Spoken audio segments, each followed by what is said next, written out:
Je cède la parole maintenant à Sophie Desraux, qui va nous parler du travail des statuaires et des décorateurs à l'intérieur de la nécropole. Sophie Desraux, conservateur en chef des bibliothèques et directrice adjointe de la bibliothèque de l'Institut national d'histoire de l'art. Je voudrais commencer par remercier les organisateurs de m'avoir invitée et en particulier remercier Irène Jourdeuil de sa patience et de ses réponses toujours attentives. La chapelle royale telle qu'elle se présente à nous aujourd'hui, vous en avez déjà vu un certain nombre de représentations, se présente comme donnant une impression assez fourmillante. Elle est vraiment le résultat d'un travail décoratif assez fin qui a déjà été évoqué par certains des intervenants précédents et qui a dû jouer lors de sa réalisation sur l'équilibre à conserver entre la chapelle historique de la mère de Louis-Philippe et celle qui est le résultat de l'agrandissement par ce dernier. Cette idée de style, de ressenti esthétique donné par le bâtiment est importante.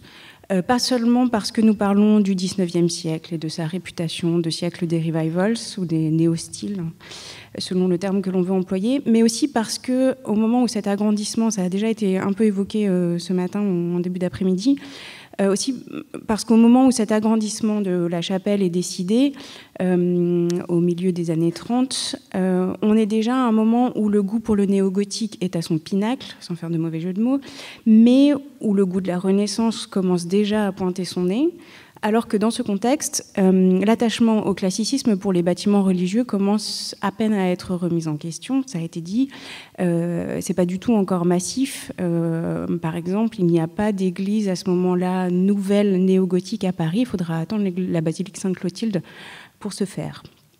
Donc, ce qui se passe ici, c'est vraiment ce moment de remise en question. Avec cette décision de changement de style de la chapelle qui est prise par Louis-Philippe, avec l'appui, dit-on, de sa fille Marie d'Orléans, dont le goût pour le néo-gothique est bien connu. Par ailleurs, on l'a dit, et je ne vais pas répéter ce qui a été dit précédemment afin de tenir mon temps et de respecter les consignes de M. Legnaud, le décor de ce type de monument porte évidemment une signification symbolique forte et l'attachement à ces styles démontre cette attention. Pour mener ce chantier, ça a été dit, Louis-Philippe s'appuie sur l'architecte Pierre Lefranc. Pierre Lefranc est un architecte qui a déjà travaillé précédemment dans le domaine des Orléans, puisqu'il s'est notamment occupé de la restauration de la chapelle Saint-Hubert, une des premières restaurations, parce qu'il y en a eu un certain nombre, de la chapelle Saint-Hubert du château d'Amboise.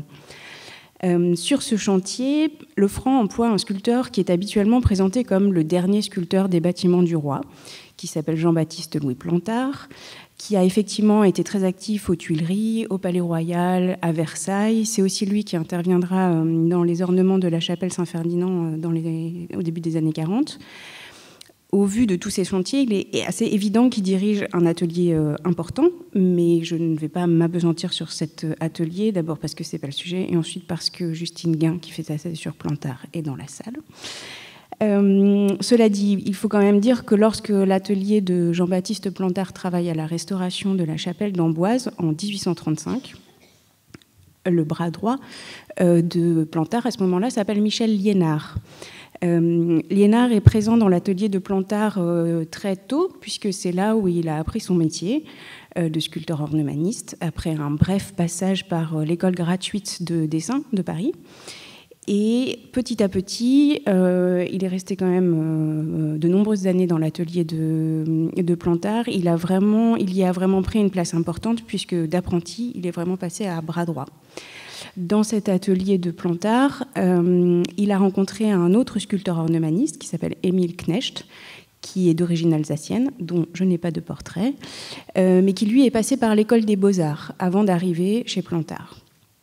Liénard et Knecht apprennent au sein de cet atelier à fréquenter de manière très évidente les bâtiments historiques pour lesquels Plantard a une réputation certaine, voire un rôle officiel.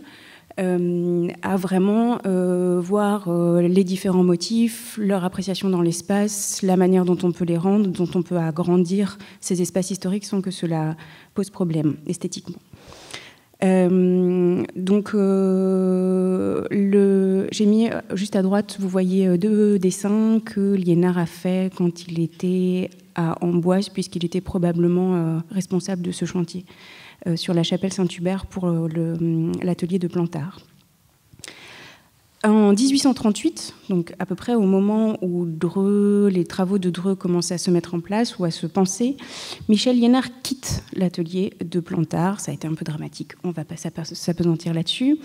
Knecht vient très probablement avec Liénard pour créer un atelier Liénard et Knecht, ou Liénard et Émile Knecht la plupart du temps, qui se voit attribuer très rapidement des chantiers assez importants. Le premier d'entre eux étant justement la chapelle qui nous occupe aujourd'hui. Mais ils travailleront à d'autres reprises pour les Orléans, à Eux par exemple, ou à Carhaix.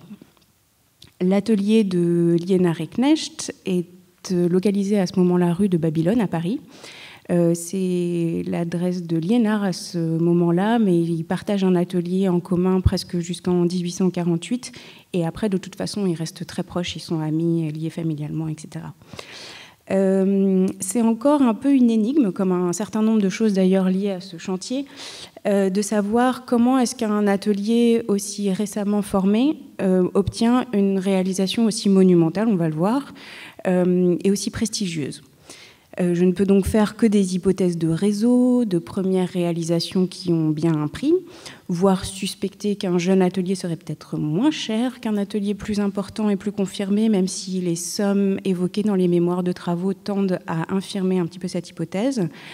C'est aussi peut-être un jeune atelier qui serait plus à même d'accepter les réductions assez systématiques des sommes proposées dans les mémoires de travaux. C'est peut-être un mélange de tout cela. Cependant, on trouve vraiment dans ce chantier fondateur de la chapelle de Dreux un certain nombre de caractéristiques du travail, notamment de Liénard, qui vont perdurer tout au long de sa carrière. Donc c'est vraiment quelque chose d'important. Donc je parlais de réseau à l'instant pour donner peut-être une première idée du contexte de là d'où Liénard vient. Donc Liénard s'est très clairement fait une réputation dans l'atelier de Plantard, mais il semble aussi, dès les années 30, se faire une réputation en son nom propre. Dès les années 30, on trouve notamment la trace de son rôle en tant que maître de sculpture de la comtesse de Meulan, qui a été la première belle-sœur de Guizot, la sœur du peintre Turpin de Crissey. Toujours dans la sphère de la noblesse plutôt légitimiste, et là on retrouve cette notion de versatilité politique du néo-gothique qui a déjà été évoquée par M. Franconi. Liénard travaille dans les années 30-40, donc à peu près encore une fois au même moment que de la chapelle, avec l'architecte Pierre-Charles Ducillon, à qui l'on doit plusieurs réalisations dans le domaine privé dans le style néo-gothique, pour de la noblesse légitimiste qui rejoint ses châteaux en campagne au moment de la prise de pouvoir des Orléans notamment.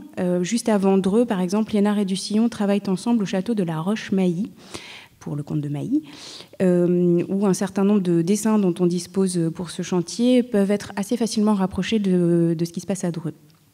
Donc, pour camper un petit peu la personnalité de Liénard sur le néo-gothique, il apprend la dimension historique quasiment avec Plantard, qui est presque dans la restauration pré-scientifique. Et d'un autre côté, il peut répondre assez facilement à une demande de gothique beaucoup plus troubadour et bientôt à un type de renaissance un petit peu plus fantaisiste. Alors, ce qu'il est important de commencer par dire, c'est que c'est l'ampleur du travail de cet atelier dans la chapelle. Au début de mes recherches, j'ai pensé que l'atelier Liénard-Knecht s'était contenté d'enrober, entre guillemets, les parties récentes dans un décor néo-gothique qui voisinait la partie historique. Comme on l'a vu sur les plans, vraiment la nouvelle chapelle. Alors, j'ai pris le parti pris très audacieux de ne pas mettre de plan dans ma présentation, donc j'espère que vous avez bien suivi la présentation de Madame Hems. Donc la nouvelle chapelle enrobe vraiment la précédente. Et en fait, en y retravaillant, en travaillant sur les mémoires de travaux, je me suis rendu compte que l'intervention de l'atelier avait été beaucoup plus importante que ça, au point qu'il est plus facile d'évoquer les choses en disant ce qu'il n'a pas fait plutôt que ce qu'il a fait, même si je n'ai pas tous les mémoires de travaux. Ce pourquoi je n'ai pas les mémoires de travaux, c'est à mon sens assez évident. Donc en gros, entre un petit peu avant 1844 et 1848, l'atelier Liénard-Knecht donne toute la sculpture décorative. Et quand on dit décorative, les bords sont assez larges, comme on va le voir. À l'intérieur comme à l'extérieur, vous avez vu que sur les idées de Lefranc, l'ornement est très sobre. Ils font aussi un certain nombre d'ajustements et de réalisations complémentaires qui ont vraiment donné à la chapelle l'apparence et l'ambiance, non pas qu'elle a aujourd'hui, parce qu'il manque à la réalisation un certain nombre de choses aujourd'hui, mais qui ont été détruites ou qui ont disparu, mais celle telle qu'elle a été pensée vraiment à la fin des travaux. Donc Louis-Philippe, l'idée veut faire subsister l'esprit de la première chapelle construite par sa mère, tout en profitant de l'agrandissement nécessaire pour moderniser les choses. C'est ce qui a été dit précédemment, ce qui amène les travaux de sculpture décorative à naviguer entre plusieurs styles. Ce qui peut paraître assez classique et redondant quand on parle du XIXe siècle, est ici assez important parce que ça a un sens, comme ça a été évoqué. Et par ailleurs, c'est assumé, visiblement, puisque, ce qui est assez tôt pour de l'éclectisme pur jus, au vu des mentions dans les mémoires de travaux, cette multiplicité des styles est vraiment énoncée. On trouve dans ces mémoires les mentions de style grec, ce qui est en général relatif à la première chapelle, de style gothique, ce qui est l'agrandissement, mais aussi, peut-être un petit peu plus surprenant, de style Renaissance, voire pour les gens qui ont bien suivi ce matin, de style lombard pour une partie qui n'est pas dans la chapelle, ce qui pourrait, à mon avis, faire le lien avec les chapiteaux qui ont été montrés par Philippe Plagneux, notamment ce matin, dans une autre partie du domaine. Pour qui connaît la carrière et le style de Liénard, ça tombe sous le coup de l'évidence, parce qu'il a une grande facilité à manier ces différents styles. Une de ses méthodes de travail étant, comme on a vu pour Amboise, de visiter la ville, de s'approprier les décors de la ville pour travailler au mieux le chantier sur lequel il est. Par exemple, on voit ici un certain nombre de dessins qu'il a fait de bâtiments de Dreux, le Beffroi, qui est le grand dessin à gauche, mais aussi des bouts de l'église Saint-Pierre. Pour commencer, il me semble indispensable de passer une revue rapide des espaces pour comprendre un petit peu l'objet esthétique qui se présente à nous aujourd'hui. Donc, si l'on part du cœur actuel, qui est la grande chapelle dans les mémoires, c'est la partie où se voit le plus l'esprit de la première chapelle. Il y subsiste notamment les pendentifs que vous voyez ici, de François Milhomme, représentant les 4 évangélistes, juste sous la coupole, et on a tout l'esprit de ce style néoclassique que l'on retrouve dans le premier tiers du XIXe siècle, relativement sobre, qui rappelle la chapelle expiatoire. Bref, je ne vais pas répéter ce qui a été dit, avec des pilastres, mais surtout avec ces plafonds à caissons qui décorent l'intérieur de la coupole, mais également la partie au-dessus de l'autel. On pourrait penser que c'est typiquement l'esprit de la première chapelle, et en fait, il semble que pas tout à fait. C'est-à-dire que les mémoires relatent que l'atelier Liénard réalise tous ces plafonds à caissons, donc les caissons, les rosaces à l'intérieur qui seront soit à pommes de pin, soit à feuilles, toutes les frises, absolument tout est refait. Donc moi, ça m'interpelle sur ce à quoi ressemblait la première chapelle, évidemment, puisqu'il faut... La coupole, on pourrait se dire que la coupole a été un petit peu refaite, donc nécessitait une reprise, mais à ce point-là, ça peut être un petit peu étonnant. D'ailleurs, cette coupole a été refaite au point que l'atelier Liénard-Knecht est aussi responsable de la reprise des nuages qui entourent les évangélistes de Milhomme. Donc c'est dire qu'il y a vraiment une adaptation du décor lors des nouveaux travaux. Dans la partie au-dessus de l'autel, avec cette voûte en cul-de-four, excusez la qualité déplorable de ma photographie, avec cette voûte en cul de four qui se prolonge. Là aussi, les reprises ont été assez importantes puisque c'est quelque chose qui était en lien avec l'extérieur précédemment et qui maintenant se retrouve ouvert sur le déambulatoire nouveau. Tout le décor est refait et c'est à ce moment-là que je peux évoquer ce qui n'est pas uniquement du motif ornemental à proprement parler, qui est un certain travail iconographique assez important qui a été fourni par l'atelier Liénard, qui brode sur un certain nombre de supports les thèmes, non seulement les thèmes dynastiques qui ont été déjà évoqués, mais aussi les thèmes d'une chapelle funéraire catholique, où l'idée de foi, et pas seulement l'idée de dynastie, est importante. Dans cette partie au-dessus de l'autel, cela reste circonscrit au thème religieux à strictement parler, avec les écoinçons au-dessus des colonnes, ici, qui figurent les cœurs du Christ et de la Vierge, des bannières avec les chiffres de l'un et de l'autre, les instruments de la Passion au centre, les trophées ecclésiastiques sur les côtés qui sont un peu moins visibles. Il est intéressant d'ailleurs de noter que l'équation centrale, dans le premier mémoire de travaux, devait figurer les chiffres du roi, et que ça a été barré, sans doute par une certaine volonté de modestie, pour mettre ceux de Jésus-Christ. Pardon, pas dans l'équation, au centre de la frise. La dimension dynastique dans cette partie classique de la chapelle est davantage portée par les bas-reliefs qui représentent Saint Ferdinand, Saint Arnaud, Sainte Adélaïde et Sainte Amélie, et les figures en ronde-bosse, ce qui figurent Saint Louis et Saint Philippe par Nanteil et Sœur, qui sont vraiment évidemment les saints de la famille. Ici, pour ce qui est figuratif, on a ici une figure du Christ, et ici, une figure du triangle divin entouré de 3 têtes d'anges, ce qui me permet de mentionner que, outre les mémoires de travaux, comme source sur cette chapelle, on dispose de plusieurs fonds de dessin, les 2 principaux étant le fonds Liénard au Musée des Arts Décoratifs, mais également un fonds qui est en train, vraiment, au moment où nous parlons, de rentrer dans les collections publiques. J'en suis très heureuse, à la bibliothèque Forney. Vous en avez donc la primeur. Ce qui explique d'ailleurs la qualité des photos. Par exemple, ces 3 dessins en sont tirés, donc ça permet de documenter, de renouveler la documentation et l'iconographie sur ce chantier. La transition entre ce style classique et le reste du bâtiment se fait avec les parties latérales, qui ont elles aussi été élargies. Elles se répandent au nord et au sud, bien sûr. Au nord, avec ici la figure de Saint Arnoux, et au sud celle de Sainte Adélaïde. Seuls les bas-reliefs ne sont pas donnés par l'atelier Liénard, tout le reste l'est également. Là, le décor choisi est assez proche dans la première partie de la partie centrale, avec ce plafond à caisson, les mêmes types de frises. Mais quand on passe dans la partie tribune, ici, on passe dans les mémoires au style Renaissance, ce qui est un peu surprenant. Moi, je l'interprète comme une recherche de transition, d'équilibre entre le style du centre néoclassique et ici, on voit dans ces parties, on a une vue sur le déambulatoire qui est franchement néogothique et sur les chapelles latérales nouvellement construites également, qui sont aussi franchement néogothiques.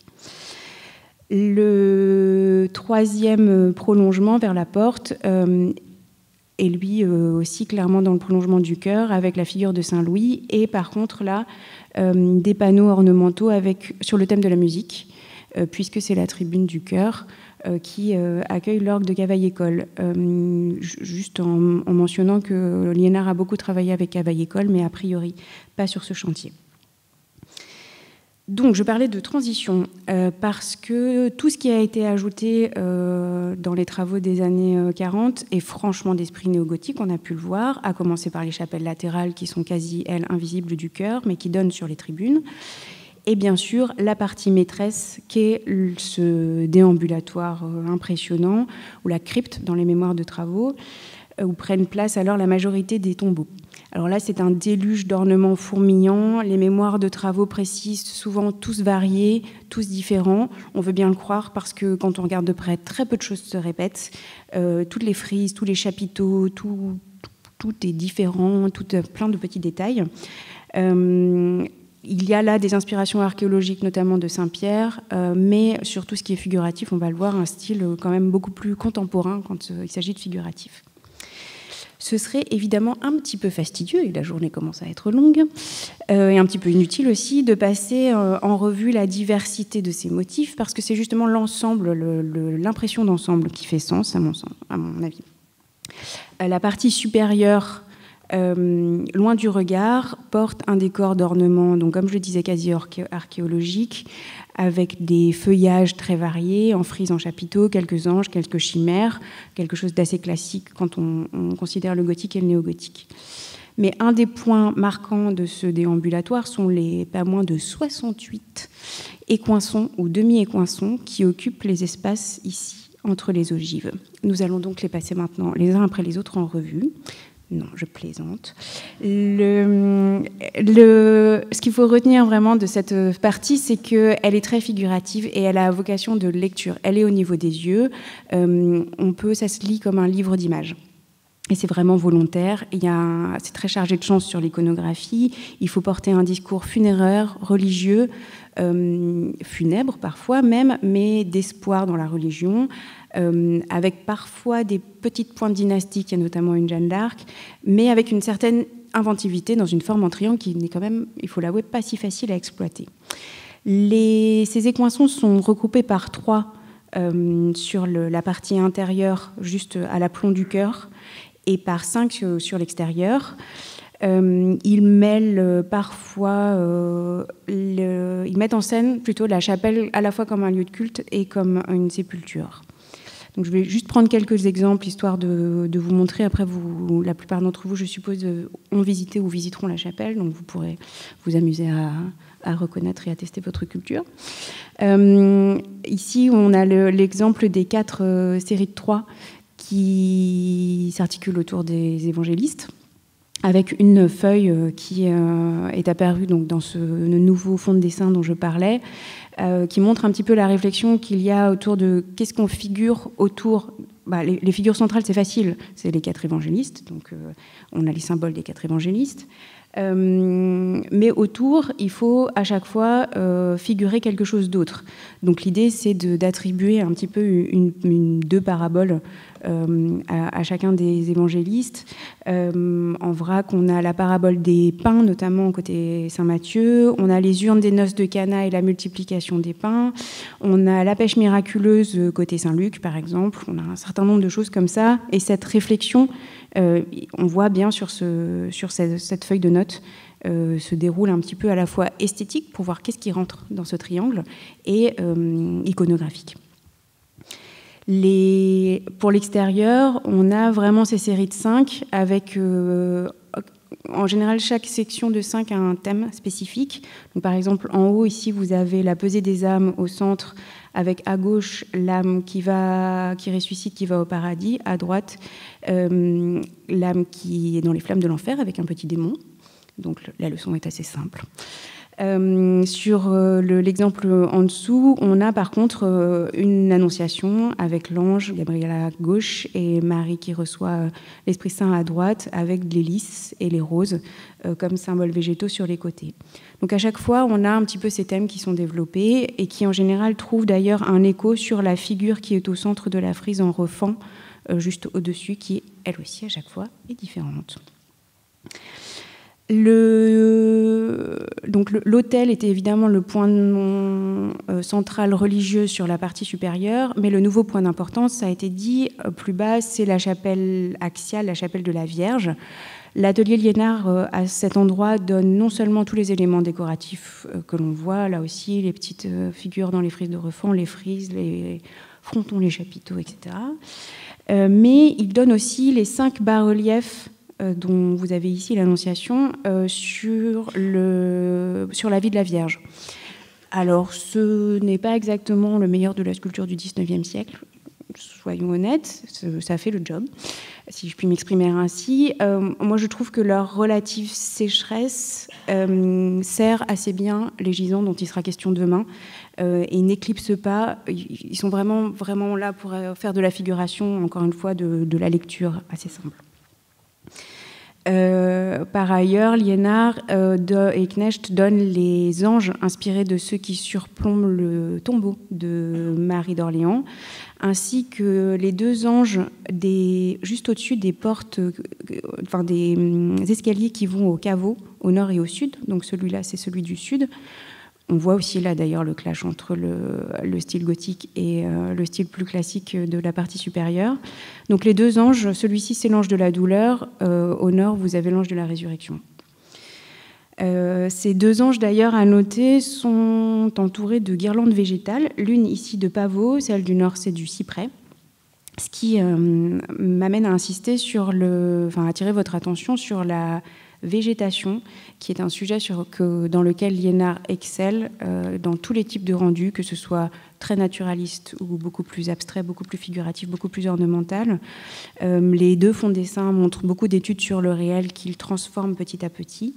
Et c'est extrêmement visible dans cette chapelle où le motif végétal est vraiment en mezzo voce omniprésent sur toute la chapelle. Ce qui d'ailleurs rappelle aussi Saint-Pierre, où c'est un motif assez important. Cela se voit particulièrement à l'extérieur, sur le porche de l'entrée principale de la chapelle, dont vous voyez ici la partie médiane. Vous avez ici une succession de frises, à chaque fois avec des motifs différents, les roses, les lys, la vigne et le blé entremêlés. Et évidemment, ce ne sont pas des végétaux choisis au hasard. Ce sont des végétaux hautement symboliques que l'on retrouve à plusieurs reprises dans les réalisations dynastiques, qu'elles soient funéraires ou non. Je pense par exemple à la toilette de la duchesse de Parme par Froment-Meurice, où le lys et la rose sont évidemment toujours très importants au vu du symbolisme qu'elles portent. Sur ce fronton, là aussi, l'atelier donne tout, notamment les figures, les deux tonneaux ici, avec Dieu le Père et la figure de Lecce Homo. On a un dessin qui atteste cette réflexion et des transformations peut-être un petit peu iconographiques qui ont été portées. Par exemple, les larrons autour du Christ ont disparu. L'atelier donne également toute la partie décorative, évidemment pas la partie mécanique du cadran d'horloge qui est juste au-dessus, dont je crois que je n'ai pas de photo. J'avais mis juste la partie quand on est sous le porche, puisque l'atelier donne également le tympan, mais aussi l'envers un petit peu des frises un peu plus joyeuses, entre guillemets, des frises végétales qu'on vient de voir, qui font écho au jardin qui se trouve autour de la chapelle, avec ici des frises qu'on a vues de plus près dans la présentation de Grégoire Franconi, avec justement les écussons, ici des serpents et des crânes entrelacés, et ici des cœurs. Pour finir, je voudrais évoquer la porte en chêne, puisque ceux qui ont vu parmi vous la chapelle, c'est la première chose que l'on voit. Elle est massive, elle est impressionnante. La sculpture en bois, je trouve, est d'une assez bonne qualité. Il faut savoir que c'est vraiment le support de prédilection de Liénard, un peu moins de Knecht, mais de Liénard très clairement. C'est une porte dont visiblement un certain nombre de dessins attestent de la recherche de formalisme, d'iconographie, ce qui me fait d'ailleurs dire que l'atelier, en plus de la réalisation, avait sans doute une part assez importante dans la conceptualisation des ornements de cette chapelle.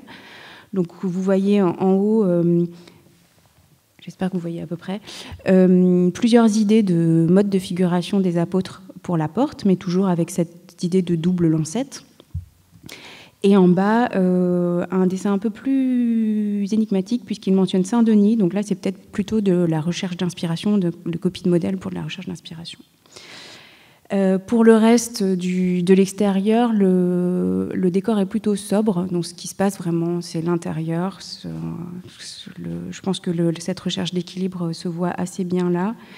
À mentionner quand même qu'ont disparu, je remercie Irène Jandeuil pour cette mention, toute une série de candélabres en fonte, puisque Liénard et Knecht donnent un certain nombre de modèles pour la fonte, donc ces très grands candélabres, dont je pense ici nous avons un dessin préparatoire, mais également pour la balustrade qui a été déposée en ce moment autour de la partie supérieure de la coupole, qui est également en fonte, qui a été réalisé probablement comme ces candélabres par Cala. Liénard atteste aussi d'un élément qui a été donc frappé par la foudre dans les années 1870, qui est l'ancienne flèche, puisqu'on a un dessin qui insiste vraiment sur la flèche, c'est assez intriguant aussi. Donc pour conclure, ce qui me semble important de mentionner, outre ce jeu d'équilibriste assez virtuose sur les styles d'ornement dans la chapelle, c'est que l'avantage d'avoir un seul atelier qui s'occupe d'un chantier d'une telle ampleur, c'est que cela donne une certaine cohérence stylistique pour pouvoir manier un discours iconographique qui est à la fois politique et religieux, entre la foi intime et la représentation dynastique. Il y a beaucoup d'éléments de ce chantier qui caractériseront la carrière notamment de Liénard, comme cette inventivité dans l'ornement fourmillant, cette maîtrise du style entre le gothique et le Renaissance. Il faut dire qu'ici, je pense qu'il a été beaucoup plus libre que dans le chantier suivant, qui marquera pourtant autant son curriculum vitae, qui sera celui de la participation à la restauration du château de Blois, sous l'égide de Félix Duban. Et pour terminer, je voulais un petit clin d'œil, en fait, parce que j'ai l'impression... Je vous ai dit que toutes les parties supérieures étaient plus végétales, un peu plus loin du regard. Et en fait, en visitant la chapelle récemment, je me suis aperçue qu'un des chapiteaux était pourtant, à mon sens, figurait des portraits. Ce qui est assez intriguant. Et en fait, je me demande s'il ne s'agit pas ça d'une reprise qu'il fera à nouveau dans la chaire de l'église Sainte-Clotilde, où il donne les portraits du menuisier, de l'architecte, du maître d'œuvre, de lui-même. Et là, je me demande s'il ne s'agit pas là de quelques portraits des gens qui ont participé au chantier, qui était une tradition qui est un peu présente, même si je ne suis pas arrivée à trouver vraiment si elle était vraiment documentée de manière scientifique au Moyen-Âge et à la Renaissance. Donc je me demande si on n'a pas un portrait de Liénard dans la chapelle de Dreux. Merci beaucoup.